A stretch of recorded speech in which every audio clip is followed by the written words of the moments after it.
All right, welcome back to another Wallaway Foundation episode. I'm here with my co-host, my friend Habeeb Qaudri. Habeeb, how you doing?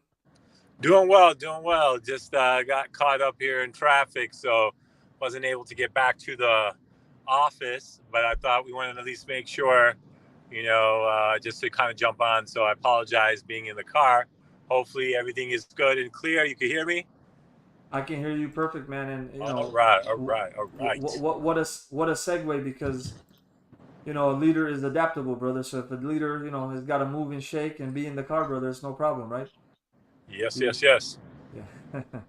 So last week we spoke about quite a few things. We spoke about leadership, but we spoke about leadership in the lens of examining a new leader in an organization, in a school, and looking at the environment, looking at the fact of there being existing team members who have their own history, looking at the fact that, hey, as a leader, you have your style, you have your idea of what you bring to the table, and you might have, you might even have set in stone what you want to do when you come to a new place, and you very beautifully explained that look, you got to survey the landscape, you got to get Right. stakeholder buy-in, you got to be very gentle and gradual, and you got to think about the journey and not the race, right? You got to think about this marathon versus the race. So today's question or today's transition point is okay. Let's say everything goes well, the leader is tactical, the leader is wise, but Mhm. what is the leader's crucial role in the organization now, right? So now the leader is doing what they're supposed to do. They're getting buy-in. They're creating a shared vision.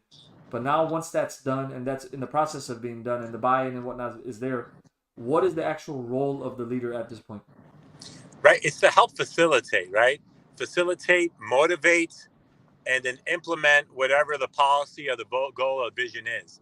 Still has to be the leader has to still be there, right? You want us to get the buy-in, you kind of move forward, but as we're moving forward, there are going to be hiccups. It can't just be like, hey, we just had this great conversation, everything's fine and dandy. Just doesn't work that way, right? So there is going to have to be some of that, tough conversations that we need to have with everybody. And so I think it is very important that as a leader, we have to keep moving forward and looking and double checking what the goals and what you have set up, and then kind of being there, right? Helping facilitate, and and facilitation means through the motivation and guiding and being there if there's any major situations. That sounds very much like the role of a teacher, right? At least the way I learned it as a teacher, we're more facilitators than we are like the leaders of the classroom, right? We're supposed to actually facilitate the students' engagement and the students taking ownership of their learning process. So I like that comparison. Now, what are some from your own history and from your own experience? Of course, we all have our own individual reading that we do. We have our own individuals that we look up to. Who are some leaders that really stick out to you at a personal level because of their effectiveness as good leaders, as good facilitators, etc.? Right. I try to look at different people at different genres, right? Because you can learn from every genre. So one of my big things is I love to read autobiographies of people, right? Because you'll see. So, for example, you might say, "How does sports become a leader?" I like a Phil Jackson, right? He had two books I read, 11 Rings, and then another one. I think forgot on Sacred Hoops. But this idea of working and realizing that every individual, you have to be with them at their level, figure out what they need, what makes them tick to move forward, right? So that's one person from like I felt that it was good, right? This idea of people, right? Right back in the days, a guy named Jack Welch, right? He wrote many books on winning. It was a GE, right? This idea of also again being there, motivating, having expectations.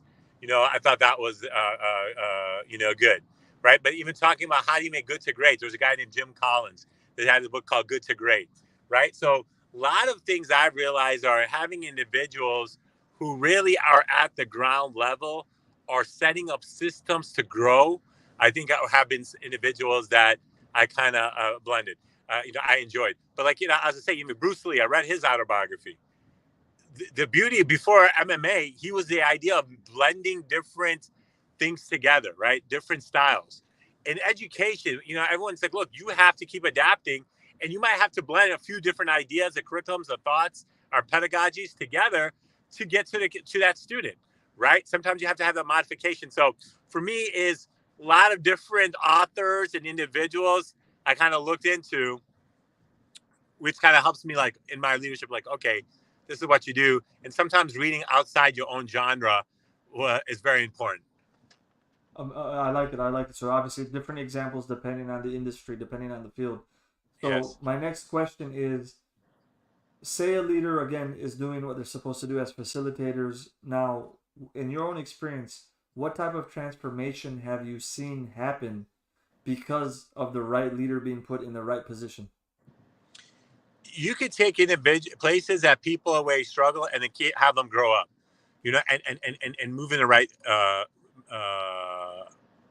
right direction, right? Right now AMD, American, it's a chip Yes. manufacturer, right? It was just about a year and a half ago. There was a new chairperson. She came in. There were only like stock was only 8, and now it's at 148, right? The stock price, right? And then the idea is like you have a vision, you kind of go having checks and balances, kind of moving forward. So you see that people can make quick changes, and some might be through time, right? There was an individual. She was on Time magazine, right? Her name.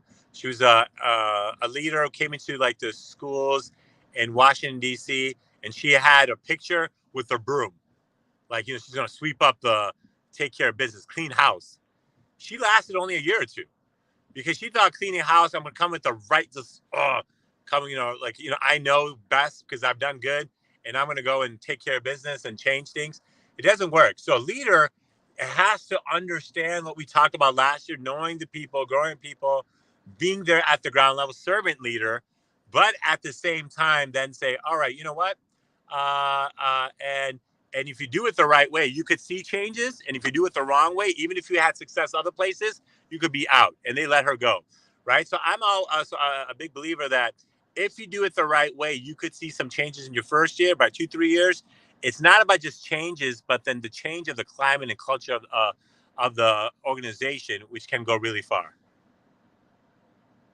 So I love the example of the microchip AMD. It's obviously famous computer company, but at a more localized level, because right, some people may take a look at that example and say, look, you're talking about already $100 million, if not $1 billion company. But one of the things that I think about is in our community, in faith-based or community-based schools, you'll find schools that when they start off they're struggling, right, and then after they pay their dues and they go years and years and they build the systems, they invest in the teachers, they invest in good leaders, they get the good curriculum, they get the nice books, eventually they build a nice gymnasium. They go through the steps. You'll find a school that in the beginning struggled to have 20 or 30 students, but then come to present time they may have 200 or 300 students on the wait list, right?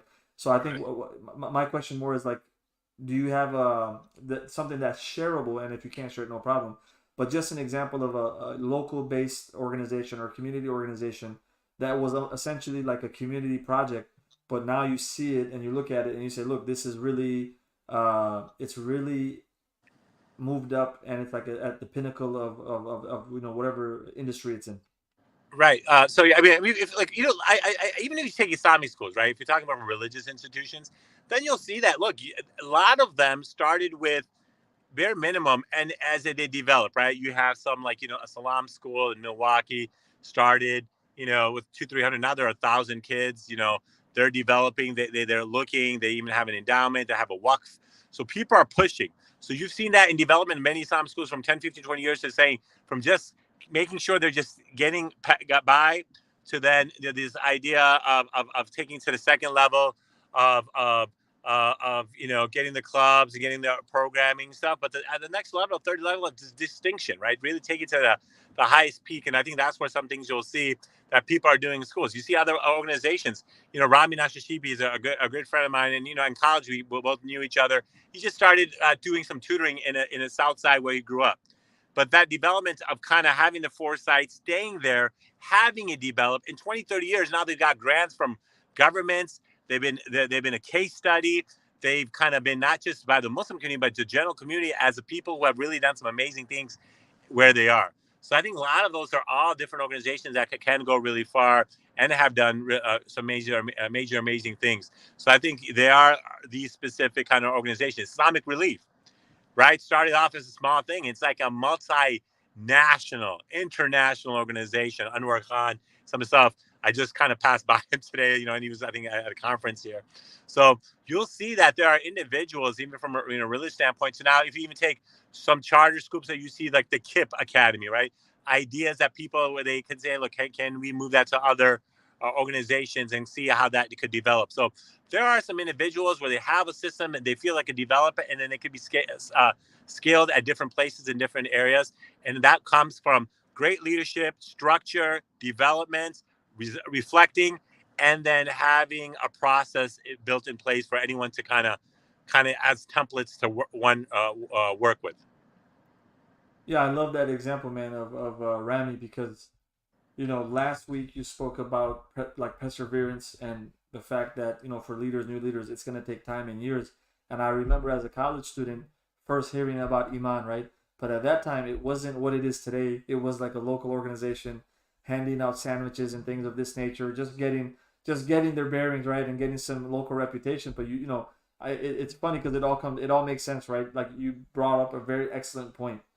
He started offering the tutoring services in his community, but then very importantly, he decided to stay in the community, right? And I think that's also very often becomes very attracting, which is, hey, I've reached a certain level, and now I'm getting offers and I'm getting the opportunities to kind of leave the community, leave this organization, and do other things. But I guess if you see something from start to finish, it can really develop into something very large. So all excellent points, man. I know you're on the move, so I think this was a nice little back and forth. I don't necessarily want to take any more time, but I'll give you the final word, man, and we'll close it up. Yeah, I think this idea, and hopefully this series of just kind of talking about leadership and all the different ways and methods. I think a lot of it is just that processes, right? That you set in place, and then never losing hope, right? And having a drive, a vision, a mission, and then try to follow through on it. So I think today's kind of a short one, but I think hopefully some key questions that that we can kind of think about, and that's what the whole idea of these are, kind of back and forth. I'm keep on learning as I meet individuals, but at least getting some thoughts of some of my experiences, kind of sharing with others as they kind of go ahead and do their own development. Awesome, man. I appreciate the time, and we'll talk to you next week. Gotcha. All right, then. Take care, brother. Thank you. Well, give me 1 second.